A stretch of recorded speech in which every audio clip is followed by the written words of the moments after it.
This is why we come to church. This is the fundamental of our religion, of our holy faith.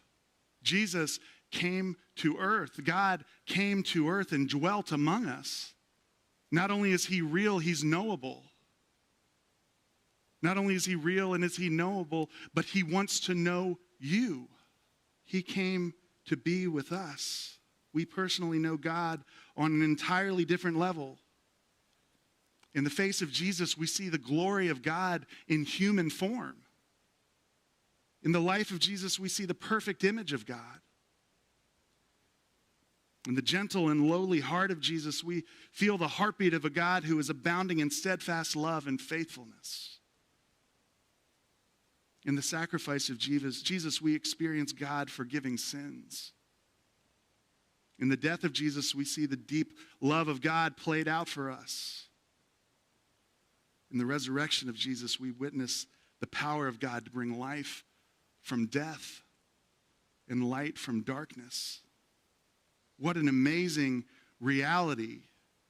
God has designed all of history so that for all of eternity, his people can live with him.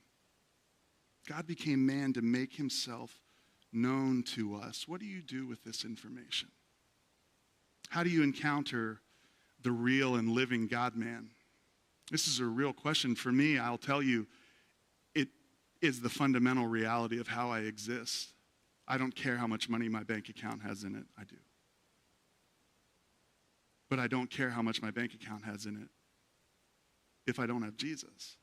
I have a wonderful wife and children. My family doesn't matter if I don't have Jesus and I'm not leading them to him. I have great friends and have fun times doing many things, but none of that matters if eternity is not set in stone in King Jesus. How do you receive him this morning? Because what I'm telling you is most Sunday mornings you come in here and you hear a thought, you hear something talked about in a room this big with this many people. I can't believe all of you believe in King Jesus as your Lord and Savior. So let me remind you again this morning, you're being confronted by Jesus as though he's walked in this room right now. That's what's being explained in this text. We're not talking about ideas. We're not talking about theology. We're not talking about doctrine. We're talking about all of those things. Don't hear what I'm not saying. But when Jesus comes in, you're forced to interact with a person, not with a set of ideas and philosophies.